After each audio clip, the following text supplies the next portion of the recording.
नमस्कार, ज्ञान सागर में आपका स्वागत है।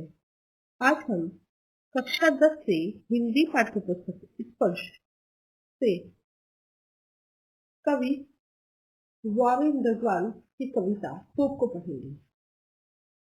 तोप नाम की जो कविता है, इसमें ब्रिटिश शासन के जो दुष्कर्म है उनको स्मरण कराते हैं कवि।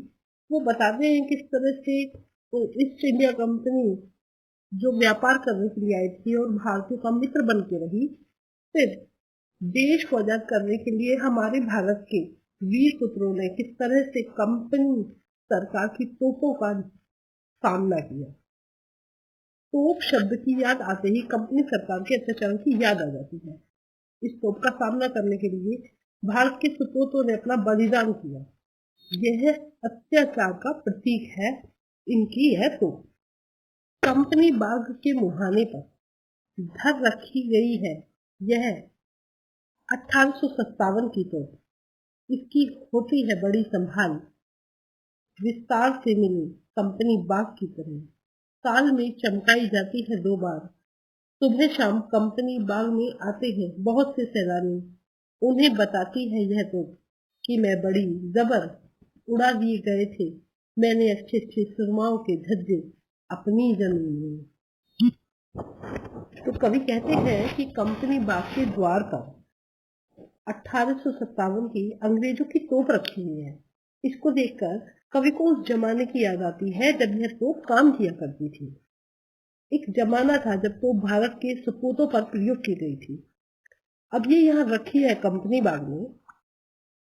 इसे वर्ष में 1 बार या 2 बार साफ करके चमकाया जाता है। यह विरासत तो नहीं है, लेकिन पैतृक संपत्ति को ही विरासत कहा जाता है, परंतु ऐतिहासिक वस्तु अवश्य है। सुबह शाम कई दर्शक इसे देखने के लिए आते हैं। उन भाषा में बता रही है कि अपने युग में अत्यंत वह शक्तिशाली थी और बड़े बड़े वीरों को उसने परास्त किया था। अब तो बिरहाल छोटे लड़कों की घुड़सवारी सी, अगर यह फारिग हो तो उसके ऊपर बैठकर चिड़िया ही अक्सर करती हैं गपशप। कभी कभी शैतानी में वे भी इसके भीतर भी घुस जाती हैं, खास कर गौरिये। वे बताती हैं कि दरअसल कितनी भी बड़ी हो तोप, एक दिन तो होना ही है उसका मुंह बंद। बहुत सुंदर बात कही है कवि ने। वो बता रहे हैं कि कंपनी बाग में जो ये तोप रखी है, ये अब किसी काम की नहीं है। लोग उसे देखने आते हैं। अब बच्चे इसके ऊपर खेलते हैं, ये बच्चों के खेलने का साधन बन गई है। बच्चे उस पर चढ़ जाते हैं, उसे घुड़सवारी की तरह से खेलते हैं और वहां पर कोई व्यक्ति नहीं होता तब चिड़िया उस पर आकर बैठ जाती है, चहचहाती रहती है, आपस में बात करती है। कभी कभी वे उसके अंदर घुसकर परस्पर शैतानी करती है। खास करके गौरिया पक्षी जो है वो ऐसा करती पाई जाती है, मानो लोगों को बता रही है कि तोप चाहे कितनी भी बड़ी क्यों ना हो, एक दिन ऐसा आता है कि हर तोप का मुंह बंद हो जाता है। कवि इस तोप कविता के मुहाने से ये हमको संदेश देते हैं कि कोई चीज कितनी भी शक्तिशाली हो या कितनी भी ज्यादा डरावनी ताकतवर हो, उस चीज का एक वक्त होता है। उस वक्त के बाद वह चीज खत्म हो जाती है, सबके मुंह बंद हो जाते हैं। अर्थात कोई कितनी भी बड़ी चीज हो, सबका समय खत्म होता ही है। ये वक्त है जब तोप से वीर वीर सपूतों को कंपनी वालों ने, ईस्ट इंडिया कंपनी ने मारा था, उन पर अत्याचार किया था। आज हमारे बच्चे उसकी घुड़सवारी करते हैं और चिड़िया उसके ऊपर बैठकर बातें करती हैं। अब हम स्वतंत्र हैं और हम उस तोप को सिर्फ कंपनी बाग में इसलिए रखते हैं कि लोग देख सकें कि ये भी एक मात्र ऐतिहासिक वस्तु है।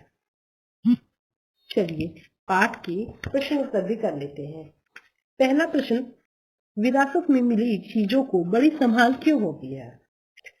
विरासत में जो चीजें मिलती हैं पैतृक होती हैं, पूर्वजों द्वारा सुरक्षित रखी हुई वस्तु को विरासत कहते हैं।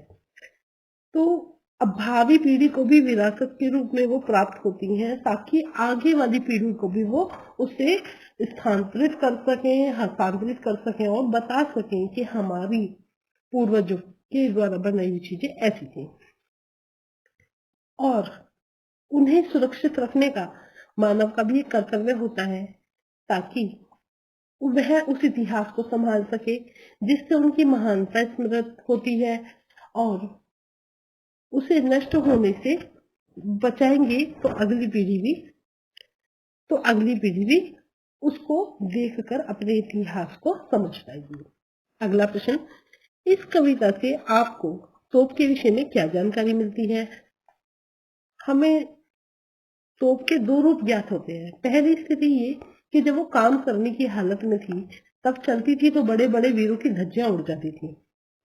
वह एक आतंक का पर्याय थी, वह एक डरावनी चीज थी और अत्याचार का प्रतीक बनी। दूसरी स्थिति यह है कि अब वह कंपनी बाग में सिर्फ दर्शकों को दिखाने के लिए रखी गई है। पहले वीरों को मौत के घाट उतारती थी, अब बाग में पड़ी हुई बच्चों का खिलौना बनी हुई है। बच्चे उस पर घुड़सवारी करके खेल करते हैं। चिड़िया उसके अंदर जाती हैं, बाहर आती हैं, शैतानी करती हैं और पक्षियों को शरणागत बनी हुई है। प्रश्न नंबर 3, कंपनी बाग में रखी तोप क्या सीख देती है? कंपनी बाग में जो तोप 1857 की रखी हुई है, कंपनी बाग में सन 1857 की एक तोप रखी हुई है। अब वो सिर्फ विरासत की तरह सुरक्षित है। साल में 2 बार उसकी सफाई की जाती है। सुबह शाम सैलानी उसे देखने के लिए आ जाते हैं। इससे हमें यह सीख मिलती है कि चीज कोई कितनी भी बड़ी क्यों ना हो, हमेशा एक समान नहीं रहती। तो मौन भाषा में कहती है कि कभी वह बड़े सुरमाओं को परख करती थी, अब उसकी हालत को दर्शक देख ही रहे हैं। कोई भी चीज कितनी बड़ी क्यों ना हो, एक दिन उसका मुंह बंद हो ही जाता है। प्रश्न नंबर 4, कविता में तोप के 2 बार चमकाने की बात क्यों कही गई है? ये अक्सर कौन से होंगे? हम ये मानते हैं कि वो अवसर राष्ट्रीय पर्व के होंगे। वह गणतंत्र दिवस और स्वतंत्रता दिवस हो सकते हैं। जब बाकी सब सफाई पूरी तरह की जाती है तो तोप को भी चमकाया जाता है। यह वर्ष में 2 बार चमकाई जाती है। कब चमकाई जाती है? कविता में इसका कोई उल्लेख नहीं है, पर हम मान सकते हैं कि जब बाग की सफाई होगी तभी तोप की भी सफाई होगी। प्रश्न नंबर 6, भाव स्पष्ट कीजिए। अब तो बहलाल छोटे बच्चों की घुड़सवारी से अगर यह फारिग हो तो उसके ऊपर बैठकर चिड़िया ही अक्सर करती है गपशप। यह दूसरे पहले के व्याख्यान में आप भाव स्पष्ट कर सकते हैं। अगला, वे बताती हैं दरअसल कितनी भी बड़ी हो तो एक दिन उसका और उड़ा दिए थे मैंने अच्छे अच्छे सुरमाओं के धज्जे। ये कविता का जो सारांश समझाया गया है, भावार्थ स्पष्ट किया जाए, उसी को अपने शब्दों में आपको लिखना है। आपको पाठ की एक्सप्लेनेशन और क्वेश्चन आंसर समझ आए होंगे। वीडियो पसंद आई हो तो लाइक कीजिए, अपने दोस्तों के साथ शेयर कीजिए और चैनल पर नए हैं तो उसे सब्सक्राइब कीजिए। मिलते हैं अगली वीडियो में। आज के लिए इतना ही। बने रहिए ज्ञान सागर के साथ। धन्यवाद।